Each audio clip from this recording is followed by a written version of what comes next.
pa rin ako nabili na cheese na Kraft yung brand niya. Yung cheddar cheese na Kraft ang brand. Ay wala rin dyan. Siguro out of stock. Doon kanina sa kabila wala rin. So yung nabili ko lang yung cod liver oil niya. At saka yung sa akin na peanut butter spread ko. Yun ang binili ko. Wala talagang kasi minsan yan, ang hirap kasi yan hanapin yung na yan, yung brand ng cheese na yan guys. Dahil nagkaubusan ba ng Kraft yung brand. Ay, ewan. Sa mga sana yan, sa mga cold storage ba, pwede yan, hindi nawawalan yan sa mga cold storage. Pupunta pa ako ng cold storage na ang layo-layo pa. Walang malapit na cold storage kasi dito. Kaya ang gagawin ko na lang yan, kung hindi talaga ako makabili dyan sa kabila, mga pag ilang araw pa, magpabili ako kay Ma Mary. Kasi minsan kasi si Ma Mary ay pumupunta siya sa cold storage or sa ibang pa. Malayo rin kasi yung isa pang malaking NTUC dito guys, doon banda sa may sa may Tiong-Baro. Yun ang malaking ng NTUC doon. Dito kasi guys, maliit lang yan na ng NTUC, kaya minsan mahirap na walang stock ba. Kahit nga yung minsan yung kape, wala rin ako mabibili. Kaya mahirap pa sa kalisod. Kaya ngayon pauwi na ako guys. Dito ako dumadaan sa mga ng kakahuyan. At yung mga ngayon ay mga ibang mga worker ay oras na ng pahinga. Ako naman dito pa sa labas nagagala-gala. Ay Diyos ko. Ganito yung buhay ko guys. Kung sa trabaho ko lang super hayahay guys. Wala akong masyadong ginagawa. Yun lang. Intindihin ko lang talaga si amo. At ngayon na oras ng tanghalian, hindi rin ako magluto kasi nga ay si amo hindi na naman yan mag-take ng lunch. Ang kanyang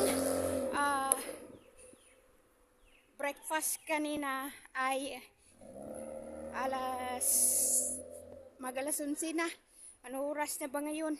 Yan. Pagtapos na nang kumain ng kanyang breakfast, binigay ko sa kanya ang kanyang gamot na alternate yan na pinapainom ko sa kanya. Pero minsan guys, nahihirapan na rin ako dahil ayaw nga niya inumin ang kanyang gamot. Yung gamot na yon ay para yun sa pag niya, sa pag wiwi niya ba. Kasi nga noon yan, na-check kasi yan ng doktor yung kanyang paa ay namanas yung paa niya. Dahil nga ay maraming yung ng tubig daw yung galing sa kanyang sa lungs niya. Kaya yun rin ang gamot na yan na pinapainom sa kanya para yun na mai-flush out niya yung water. Minsan talaga niya, napakahirap niya talaga guys. Minsan ayaw niya yan inumin yung gamot na yan.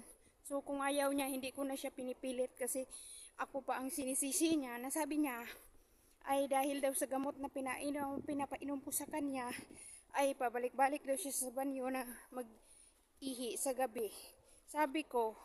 Sabi ng doktor mo yan na inumin. Ayaw niya pa rin guys. Ang hirap pa rin niya intindihin. Kaya minsan pinapabayaan ko na lang. Kung ayaw niya, hindi ko na lang pinipilit guys. Sinasabi ko na lang yan doon sa kanyang inaanak. Yan. Mahirap talaga yung intindihin minsan yung ni amo guys. Yung ugali niya.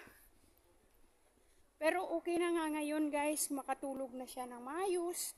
Hindi katulad dati na panay ang gising niya yan. Hindi siya makatulog. Tapos panay yung parang hinihingal ba siya guys. Dahil nga yung lungs nga niya ay puno ng water. Kaya ngayon ay okay na since na na umiinom na siya ng kanyang gamot. At dati yan guys, ay gumagamit siya ng yung parang ano siya, yung parang sa asma, na inaano niya, parang sinisinghot-singhot niya ba? Ay hindi naman pala yan hindi naman pala asma yung sakit niya. Yun pala ay ano niya, heart failure pala. So that is for today's video and thank you for watching. Bye bye.